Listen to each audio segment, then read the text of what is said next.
Welcome to The Outlet, an NBA podcast hosted by Nick Fay and Kory Waldron. On this episode, Kory and I recap Game 2 of the NBA Finals. As always, you can catch The Outlet on all streaming platforms. Enjoy the show.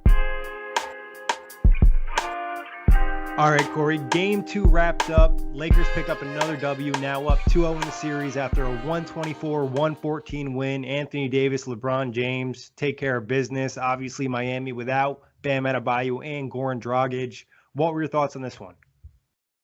It felt like the Miami Heat were without Bam Adebayo and Goran Dragic. I thought Jimmy Butler had a very good game throughout. I mean, obviously finished with 25 points, 8 rebounds, 13 assists, 7 of 17 from the field. He did as much as he could possibly do in this game. But again, the Lakers had the star power of LeBron James and Anthony Davis to push them forward. Both guys combining for 55 points. It just felt like too much Los Angeles Lakers throughout the duration of this game. The Miami Heat were obviously missing their two of the best three players, obviously, with Jimmy Butler being the best player of the team, or maybe even Bam Adebayo. Missing Bam and Goran Dragic, it was just too much for the Miami Heat to overcome outside of Jimmy Butler. Yeah, I think specifically Bam. Obviously, we kind of talk about Anthony Davis having a huge game and LeBron James, and just kind of right from the start, Los Angeles was able to attack the paint.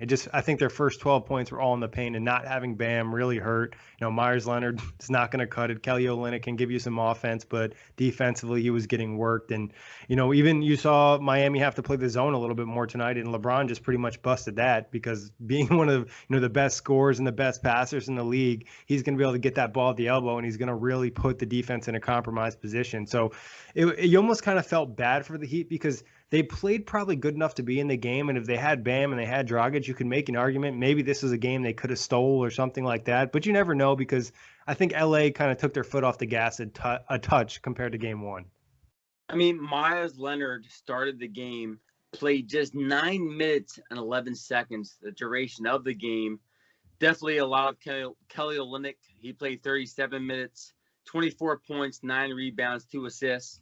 But like you said, it didn't matter because Anthony Davis, it didn't matter who was up against them. Without Bam Adebayo, there wasn't much of a resistance towards Anthony Davis. Him and LeBron James pretty much dominated the majority of the game. Yeah, and AD did his work mostly through the first 3 quarters, but what he did in the fourth quarter that I really liked is kind of attack that offensive glass. We talked about that a lot in the Denver series, talked about it in Game 1. Obviously, we've seen all these stats about Anthony Davis rebounding, and we're like, defensive rebounding, it is what it is because they do play Dwight, they do play LeBron, and they like to shoot Anthony Davis out in those fast break opportunities, which he hit on a couple tonight. But those offensive boards I felt like were huge. Those 8 offensive boards, it just really, compromised the Heat because they play good defensive possession, and then the Lakers end up with another shot. And when you're the less talented team, you can't afford to allow that to happen. Yeah, like you said, the Lakers had 16 offensive rebounds. Anthony Davis had 8 of the 16 offensive rebounds. Really dominated on the offensive glass tonight. And Miami, outside of Jimmy Butler, just couldn't find a lot of offense. I mean, Kelly Olynyk did have 24 points and 9 rebounds. Tyler Herro had 17 points. But again, Kendrick Nunn saw extended minutes, only saw 13 points of 3 of 7 shooting. They definitely missed Goran Dragic and Bam Adebayo tonight for sure. And I think, the offense, honestly, I wasn't that concerned because 114 is probably enough for them to win. It's the fact that they had to sacrifice defense for offense. You know what I mean? They have to play a guy like Kelly Olynyk who's not going to give you that two-way ability, or, you're going to have to rely on Tyler Herro more. 100%. And then look at the 3-point shooting for the Los Angeles Lakers. And, Danny Green, who was, 3 of 7 or 3 of 8 in Game 1, just 1 of 8 tonight. KCP, Kentavious Caldwell-Pope, just 2 of 11. Kyle Kuzma, 2 for 6. Rondo was 3 of 4, which is surprising. Caruso, 2 of 4. And you would think that seeing those shooting numbers that the Miami Heat would be in a better position. But again, Lakers dominated the rebounding battle and they ended up winning the game. And then I think you look at the shot attempts, like 97 shot attempts for the Lakers and only 71 for the Heat. Obviously, the Heat spent a lot of time at the line, 34 compared to 17, but just felt like LA was doing their thing. And like you mentioned, the three-point shooting, not great, but 34% is doable for them, especially when they're shooting 50% from the field. And like we mentioned, winning the offensive rebounding, and turnovers were even. So it's just like when you're in that position, you're the Lakers and their defense is better than what, the Heat can put out there. You feel really good where you're going to be. Like if the Lakers score over 110 points at a game in this series, I'm pretty sure they're going to win because the Heat aren't going to necessarily outshoot them given the Lakers defense. Yeah, you look at offensive rebounds. The Lakers with 16 offensive rebounds. The Miami Heat with just 6. Not a great stat. Turnovers, Miami Heat did just have 9 turnovers. The Lakers just 9 turnovers, but the offensive rebounds, second chance points, too many for the Lakers for the Miami Heat to overcome. Yeah, there's a lot of things for them to have to overcome given not having Dragic and Bam like we kind of talked about earlier in the show. And even when guys do play well, there's some sacrifice on the floor. But looking at the LA side, this is what it's like to have 2 superstars. You have LeBron, you have Anthony Davis, 2 guys that can just go off. And the Heat just don't have defenders to deal with those bodies. Like Bam is a great, probable matchup for Anthony Davis. But even if Bam's out there, who's going to match up with LeBron? Like Jimmy Butler can't do that. Andre Iguodala is obviously past his prime. This is not Golden State years. Jay Crowder can't do the job. So LeBron's a problem right now for them in terms of just one-on-one matchups. And like I mentioned, against the zone, being one of the most intelligent players, if not the most intelligent player in the league, he's going to bust that open every time. Yeah, I mean, Danny Green, 12% shooting from the field. Kentavious Caldwell-Pope, 28.6% from the field. Kyle Kuzma, 37.5% from the field. And then Anthony Davis, 15 for 20, 75% from the field. LeBron James, 14 for 25, 56% from the field. Obviously, the superstars for the Lakers showed out tonight. LeBron James, an assist and a rebound away from another triple-double tonight. Just too much for the Miami Heat to overcome, like you said, shorthanded. And like I said earlier, too, I don't think the Lakers are fully even locked in at this point. It didn't feel like they were pedal to the metal in this game. It probably could have been a blowout. They kind of allowed the Heat get back into it. But going into game 3, do the Heat have a chance to win without Bam or Dragic? No, they just don't. It's not any disrespect to the Miami Heat. They've been tremendous throughout the NBA playoffs. Obviously, they swept my Indiana Pacers in 4 games. They made quick work of the Milwaukee Bucks. They had a hard-fought series against the Boston Celtics, but again, when you're missing 2 of your 3 best players, you're not going to have much of a chance when you're facing arguably the best player in the league, LeBron James, and a top 5 player, Anthony Davis, even a top 3 player you can argue in Anthony Davis. It's just too much for the Miami Heat to overcome in this series. If you're not fully healthy, it's just too much to overcome. And again, Jimmy Butler, I thought he had a really good game, but he's just not as an aggressive enough scorer for what the Miami Heat need. He's not LeBron James. Like, he's not going to be able to carry the team. Exactly. Just 7 of 17 from the field. Obviously he got to the line enough, 12 times to the line, 11 of 12 from the line, all of 1 from 3. But Jimmy Butler just can't be your primary scorer. And when you're going against the Miami Heat, or when you're going against the Los Angeles Lakers, you need to have a scorer who can, score 25-plus points a game. And Jimmy Butler isn't that guy. Obviously, tonight he was 25 and 13, but you can't expect that for the duration of the series. So it's still, again, the Lakers who dominated this series. And since you don't have that guy, you need a committee. You need to have your Dragic, you need to have your Bam, because if you have 3 guys dropping 20 or 4 guys dropping 20, all of a sudden you have a chance. But there's not necessarily that, go get me a bucket type guy. And I think that's what really hurts this Heat team. And I agree with you. I think they don't really have a chance in the next game. If Dragic misses the game and Bam plays, I could give them a little bit more of an edge just because of what he provides defensively, especially in that paint, even on their boards, helping against some of those offensive boards from Anthony Davis. And I think moving forward in the series, the Heat probably won't allow Anthony Davis to be switched off of Bam. At least that's what I would look to do if Bam's going to be back out on the floor, because Jay Crowder can't do anything against him. AD is kind of just having shooting practice when Jay Crowder's in front of him, given the height difference. 100%. And we talked about the rookies of this series. Tyler Herro, I thought was solid tonight. Obviously 17, 7, and 3.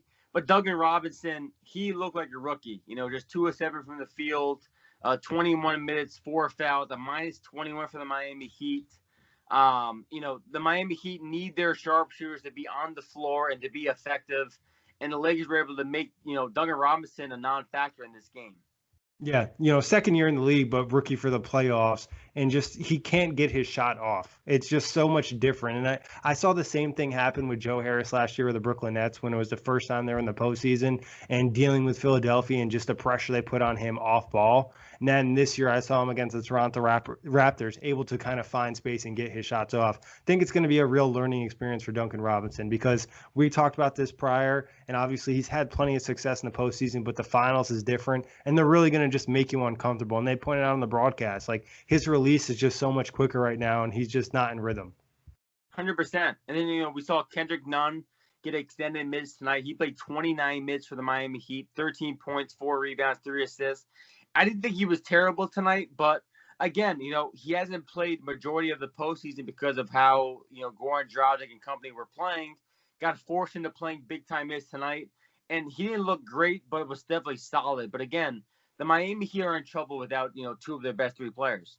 And I think with Nunn, offensively, he's fine, but his lack of size hurts, especially because the way the Heat play that zone, they try to hide him in that back line. You saw LeBron, Anthony Davis get the best of him. Obviously, he had that nice block on AD, but that's also the problem with Robinson and Tyler Hero. The Lakers have really made an effort to attack these weaker defenders and put them in a position where they're going to struggle. I felt like at points in this game, Duncan Robinson was just super irritated because they just kept finding switches onto him, and he just kept having to foul at the rim. And I feel like it's just taking Miami at what they do, and they're losing confidence as the series progresses because they know that they can't compete with this team, especially in terms of defending Anthony Davis and LeBron James, especially without Bam. 100%. And then look at the Lakers. Rajon Rondo, once again, 26 minutes, 16 points, 4 rebounds, 10 assists, 5 of 9 from the field, 3 of 4 from 3. Rondo, once again, has been the X factor for the Los Angeles Lakers, and he was crucial again tonight.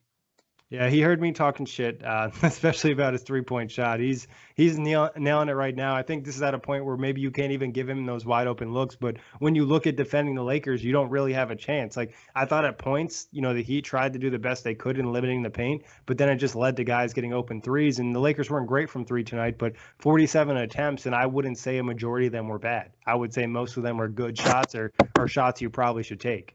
100%. I mean, think about this. Danny Green and KCP were 3 of 19 from the field. If you see those 2 guys 3 of 19 from the field, you probably think it's going pretty well.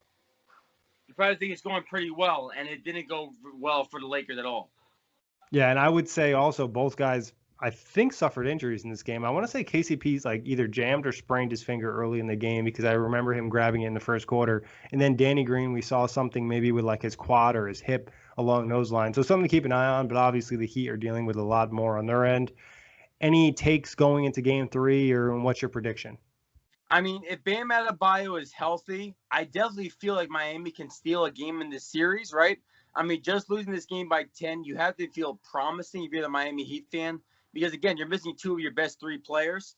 But, again, if Bam Adebayo and Goran Dragic are missing another game, you probably feel confident the Lakers win game 3. But, I mean, this was still a very competitive game by Miami, hung in it throughout the game. But, again, if you're missing an all-star in Bam Adebayo and Goran Dragic, you're just not going to win the series.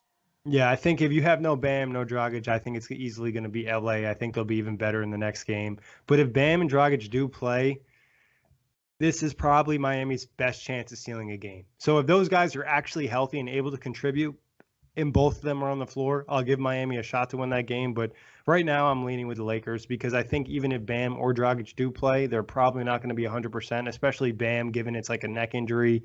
And I don't know how well you can move with that. And Dragic with the foot injury, Joe Johnson suffered that in the past, and his shooting percentages dropped drastically given how much that kind of impacts you on the court. So I'm not really feeling good for the Heat, even if those guys play, unless, they get some of that secret juice that is from Space Jam or something, because the Heat are in trouble and guys aren't going to magically get better in one day. How did you feel about LeBron James and Anthony Davis tonight after game 2? In terms of just... Yeah, I mean, did you feel like they played to the expectations you had going into the game? Yeah, I mean, you drop 30 points, you can't really complain, especially Right. when you both guys are shooting efficiently. I mean, LeBron turned it up in the fourth quarter. I felt like he was kind of just letting AD do his thing early on and being that passer, but in the fourth, he just pretty much dominated. And Anthony Davis was good for 1 through 3. I felt like gave him a little bit more attention that fourth. He missed a couple shots he was making, but I think those guys they were great. There's probably another level for them to hit if they needed to, but I don't even think they need to in the series because also Anthony Davis was having a lot of impact on the defensive end. He didn't necessarily have the steals or the blocks, but it felt like he had a lot of deflections, a lot of reaction plays, just covering space in a short amount of time. And you saw Anthony Davis defend Jimmy Butler for stretches in this game. 100%. I mean, obviously Jimmy Butler played 44 minutes and 44 seconds of this game. Obviously, didn't get the rest much. And because of that, obviously, it's because they're a depleted roster and they need to play Jimmy Butler extended minutes. But again, not ideal. Yeah, it's interesting right now. If you had to make a vote, who would you give Finals MVP to? I probably would say Anthony Davis. Yeah. But I know majority of people would want it to be LeBron James. But I think Anthony Davis has been more of a force for the Lakers through 2 games. Yeah, I mean, he's shooting a ridiculous percentage from the field. He's causing mayhem for the Heat because they have nobody that can defend him. And I think defensively his impact has been huge. And tonight on the boards, I would give Anthony Davis the nod. It's close, but he probably has the stride right now. LeBron could easily change that in game 3. But Kory, any final thoughts before we get out of here? The Miami Heat need to try and get healthy before game 3 if they want to be a serious influence in this series. Yeah, I'm not feeling good about that. But as always, a pleasure, Kory. Big thanks, everybody, for listening. You can find us on all streaming platforms.